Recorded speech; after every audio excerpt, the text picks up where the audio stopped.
all our behavior and our actions flow from our paradigm. Deterministic psychology tends to break out into three areas, three fields: genetic determinism, psychic determinism, environmental determinism. Genetic determinism basically means your grandparents did it to you.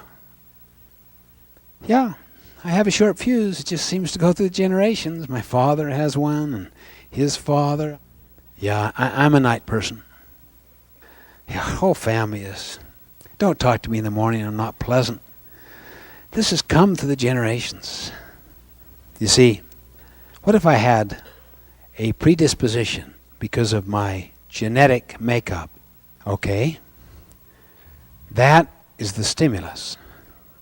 Between that and our response to it is our freedom to choose our response. So what would we do?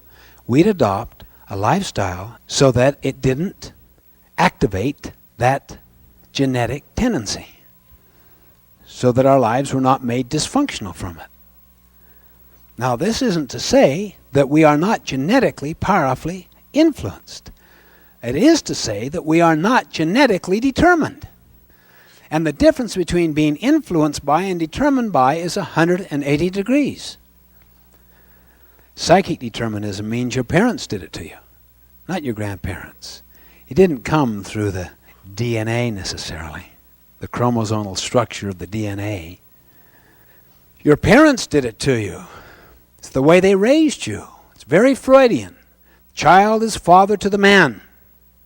That means the first few years of childhood, how you were treated and raised, how you were rejected, how you developed deep psychic wounds from those abuses of one kind or another, so conditioned your emotional makeup, your personality, as to last a lifetime. The child is father to the man. And many have heard, once you're 6, 7, 8, that's it. It's pretty much in concrete. There's not much you can do. Psychic determinism. No question, those forces powerfully influence us. In fact, for the first several years of life, until the time of self-awareness around 7, 8, 9 years old, there is no separation between stimulus and response.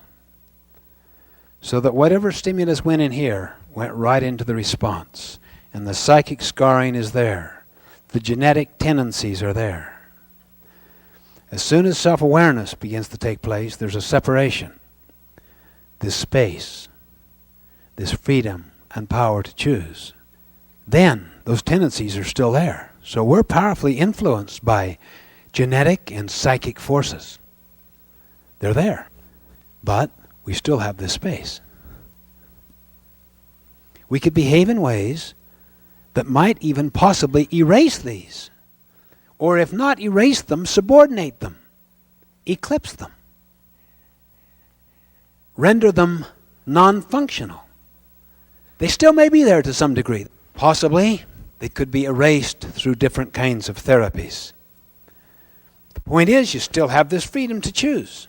Even if it's that much, work on it. This whole idea of I am a product of something, instead of I am the programmer that chooses my response to that product. Environmental determinism basically means that your spouse is doing it to you. Your boss is doing it to you.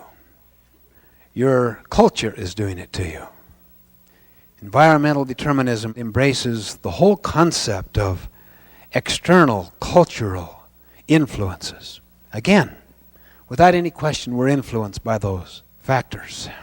Need to be factored in, but not determined. That's why habit 1 is the habit of personal vision. You can choose your response by the exercise of that freedom, that power to choose, the highest of the powers.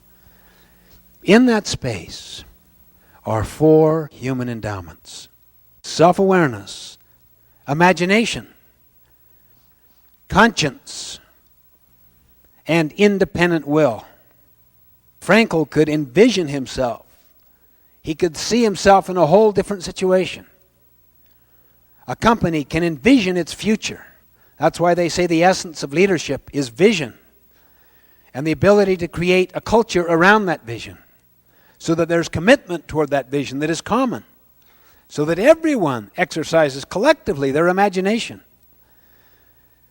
Even though they have this awareness of the swamp-like culture they're in now, they're aware, see, self-aware. They stand apart and can examine. If we live out of our memory, we're tied to the past and to that which is finite. When we live out of our imagination, we're tied to that which is infinite, has unbelievable potentiality, because we barely scratched what is inside of us. And then independent will. We can act on that imagination. We can act on that conscience, the universal conscience of all mankind. And we can act upon it. We could swim upstream. We could go against the current. You need all four human endowments to optimize. Self-awareness is not sufficient. In my opinion, it's focused on too much. The constant exploration of one's past and the psychic and social scarring that took place. Not that it is not helpful and useful. I think it is. But it is not sufficient. It gets imbalanced if you don't use your imagination to create something new, to find a new meaning, a new value, a new future, and to independently exercise your willpower to move toward it.